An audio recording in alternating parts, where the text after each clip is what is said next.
Easy people, I'm going to demonstrate what I'm going to do and then I'll talk about it after. This is a way of basically creating tracks on the fly and then beat juggling and mixing them. It's a pretty good way of coming up with original tracks, and in fact, it's a really good way of coming up with, I believe in my mind, a really good way of coming up with a whole heap of music as a performance. So let's get to it. And then I'm going to explain what you need to do to set it up to afterwards. Okay. So.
Okay, hopefully that went out right because like that was freestyle.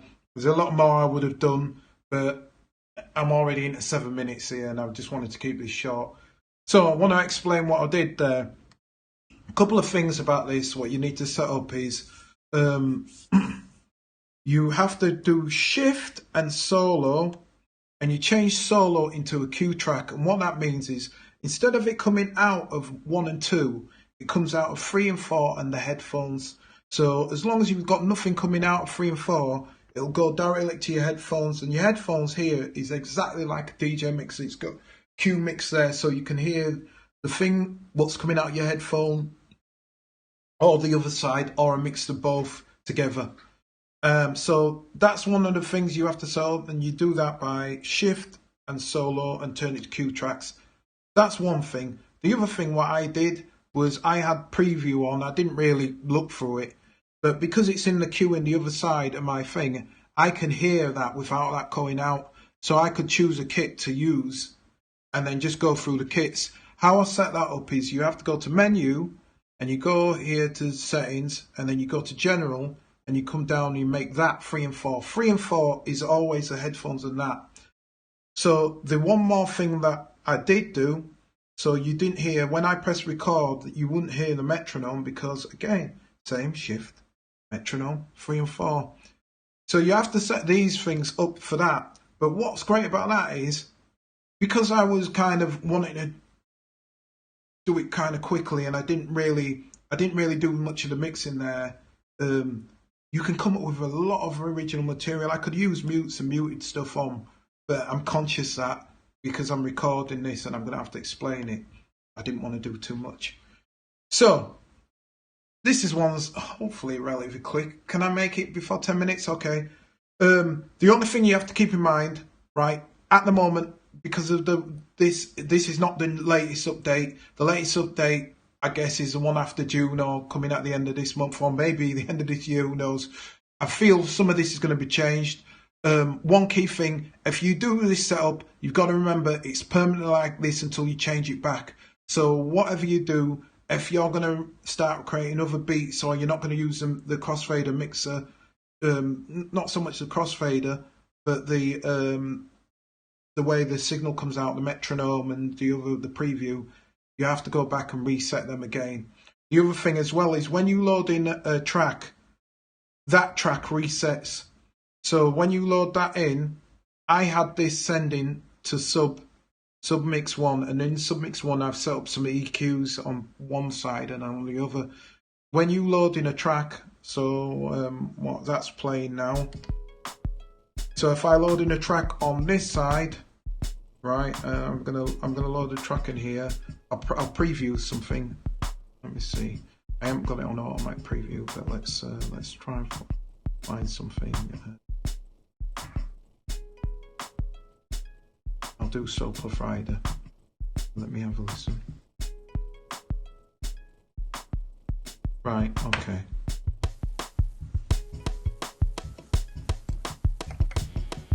So one thing I forgot to do, not to delete that. So at the moment, as you heard, that just came playing through because look, it's on out 1, so I have to put that back into the sub. That's for this side of that. But the other thing what I need to do as well, no, that's it actually. So just keep in mind that that's what you need to do is you need to load, when you load it back up, remember this setting is kind of defunct. So the other thing I do need to do is I need to assign it back to the other channel, assigned to B, so that it's on the crossfade. Yeah. So now I can hear that. I can hear the other thing as well if I want, because I've got the solo one. So let me explain as well. You probably can't make out that, but there's a headphone symbol there, but you can make out this. If I turn this off, the only sound what's coming out is coming out from 1 and 2. I can't hear this in the headphones. But if I turn it on this one, because I've got this on the crossfade, this side's the crossfade, that side isn't playing. So that means I can hear this and I can make a tune now on this side while that one's playing. So while that's playing, what can do all my little effects and playing that, and then I can say, all right, then let me. And the other thing about this is I could have actually loaded a track. So I could have loaded a track that I've made before and had this playing and messed about with it. But because I'm doing this on the fly, I'll press record, get that to record arm. Remember, here's the other shortcut. If you switch that off and on, you can turn it off from recording and not, so you don't have to keep going there, and that could be quicker. Also, because I can see where this is, I can see that line there, and that line shows all the time. It shows there, it shows in load if I'm on the right channel, it shows in there, so I can always see where I am. Matrix is the same thing, it shows where I am. Because there's no track there at the moment, it's only going to show that one. If I go to the mix, I can see it on both. So choose which section is easier for you to see it on. So I'm using this. So now I can go back to here and I can see that this is going to come around. So I'll wait till 3, 4, and then can come.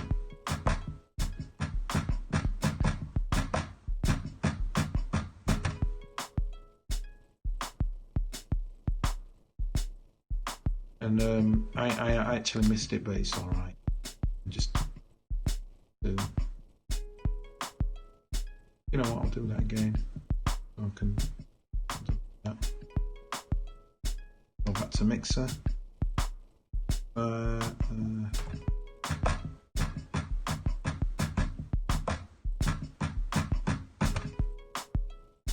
I've got that.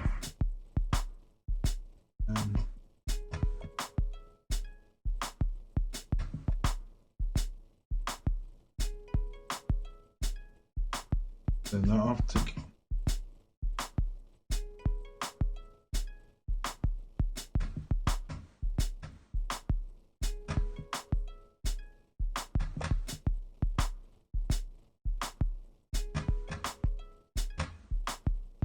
okay.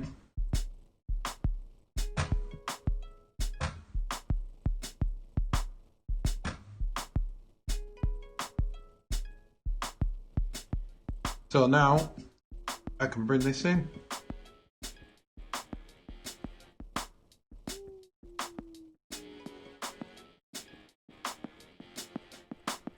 And because like I've got thingies on here, if you can see here, ooh, you probably might be able to make out. I've got kill EQs on here, which I'm not using the kills, I'm using the actual EQ. So, and then I've got a reverb and a delay on this. So now I've been able to mix into another thing that I've used here.